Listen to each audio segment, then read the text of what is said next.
everyone, Josie here from Life at 50 and Beyond. Thanks for joining me here on my channel. Today I have another Dollar Tree DIY for you.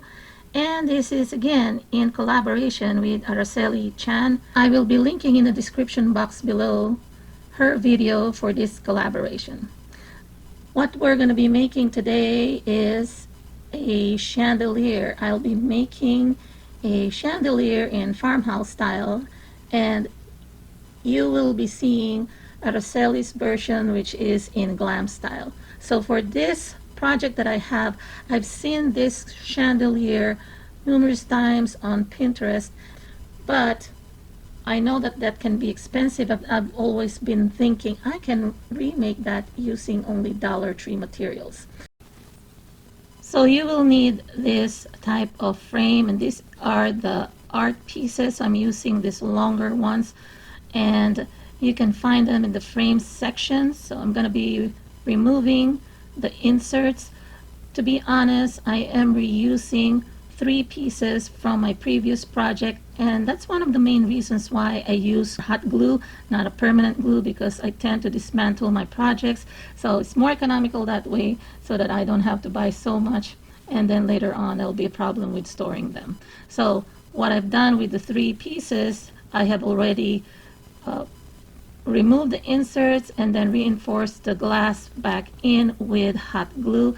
This one piece here, that's going to be the bottom part of the chandelier, I am leaving the fasteners, you know, those metal fasteners that came with the frame, because this is going to be reinforcing the connections with the other frames that I am going to be attaching. I'm just showing you here that the Dollar Tree sells fix-all adhesive.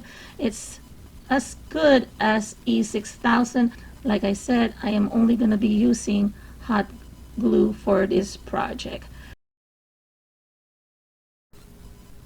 Oh, I'm just applying hot glue on one of the side of the frame for the bottom frame, and that's where I am going to be placing the other frame that I am positioning horizontally or on its long side. So as you could see, I am putting it on top of the frame of the bottom frame. I'm not putting it on its side, but on the top, and you should see it flush. Now of course I want to keep it straight. The good thing about hot glue, it dries fast, but I still need to kind of give it a guide to make sure that it dries up straight. It can hold the frame in place while I work on the other side. So I'm going to be applying another hot glue on this side, and then I am going to be putting this frame, the bottom of this frame here.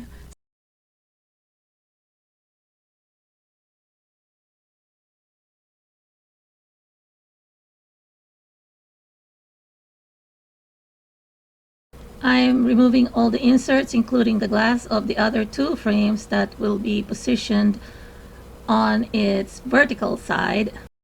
Next, I am removing the metal fasteners from those art pieces that I have removed the glass as well as the images.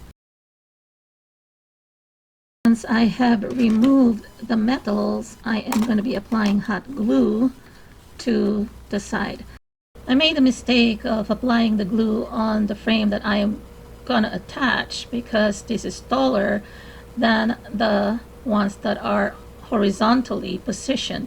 So the better way to do it really is to apply the glue on the sides of the shorter frames or the horizontal frames, and then you attach the other frame.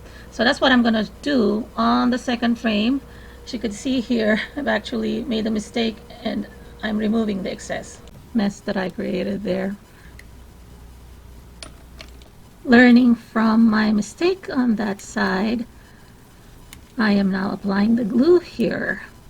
Instead of on the long frame, I am going to do it here to 2 sides and the bottom, and then that's when I'm going to be connecting the tall frame.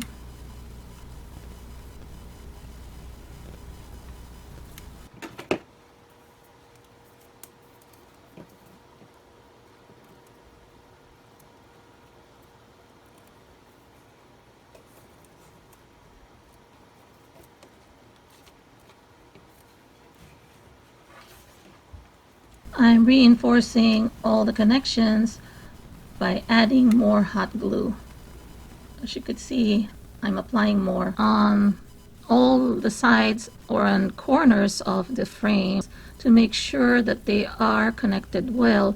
Besides, if I don't do that to cover those gaps with the hot glue, you will see the gaps. There will be a space there or an empty space, so that's not gonna have a seamless connection. I'm not too concerned about the hot glue showing up because I am going to be painting this anyway. I'm going to give it a little bit of black distress paint because I want it to be as rustic as possible. And this is actually the bottom part that you see here, the corner. I just want to show you how I'm going to be using that fastener as a reinforcement. I put it on its side so that you could see, and I am just going to bend it. Besides the fact that I don't want it to show underneath, you know, on the glass or through the glass, I am going to be kind of bending it where it will connect the corners, fastening this side as well. And I have connected all the fasteners as reinforcements. I'm ready to paint. I'm just going to be using this craft or acrylic paint that I got at Michael's for 50 cents. I'm just using some sponge brush and just a regular paint or art brush, and I got this also at the Dollar Tree.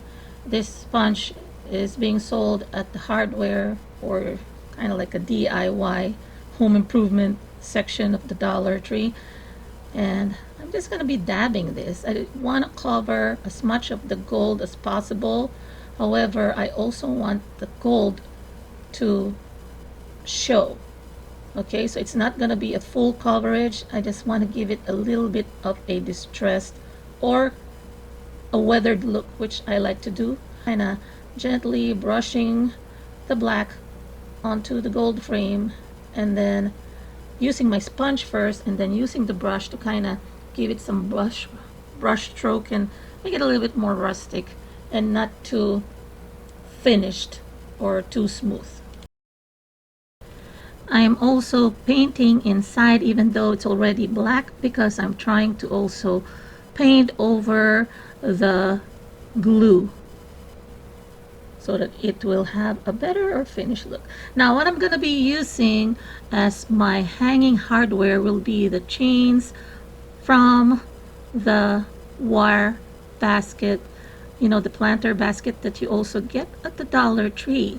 Now this may be seasonal, this item. I think they stopped selling this around mid-summer or late summer, but I stock up on this. However, you can buy this hardware, go to the home improvement store, maybe they have something, or if you want to use the nautical rope to hang this, you can use that as well. I separated those 3 chains, and then I'm using black zip tie. I found these zip ties at 99 cents only store. The Dollar Tree sells also black zip ties, but this is stronger, this is bigger, so of course I would rather use something thicker or bigger. If you want to use the bigger white zip ties from the Dollar Tree, you can use that after you cut it or trim it. Go ahead and probably paint it with your acrylic paint or use your marker to make it black. I've done that before and I've showed that to you on my other DIY when I created the other lantern.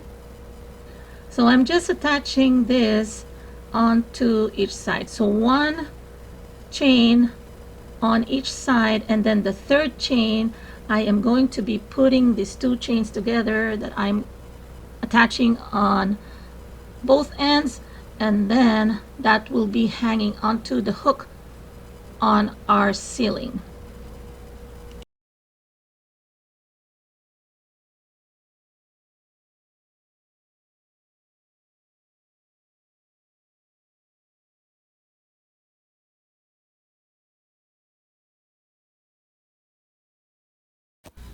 So I am going to be replacing this, and this is another DIY. I'm going to be linking it on the upper right hand corner. There's going to be an iCard if you want to watch how I made this out of Dollar Tree materials.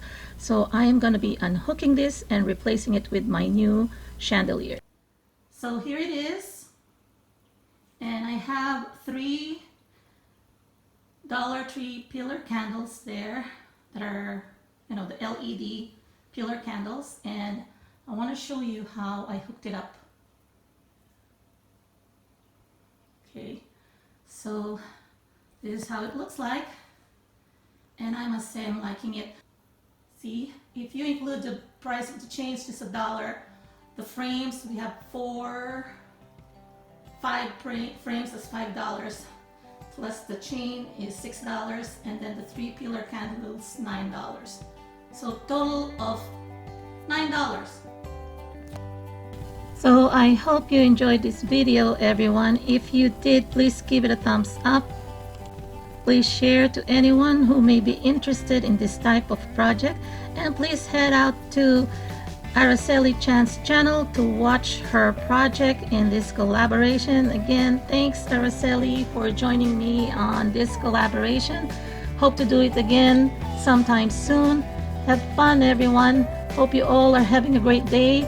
Leave some comments down below. Subscribe to my channel if you haven't already. Also, click on the notification bell so that you will get notified every time I upload a new video. Take care, everyone, and God bless. Bye-bye.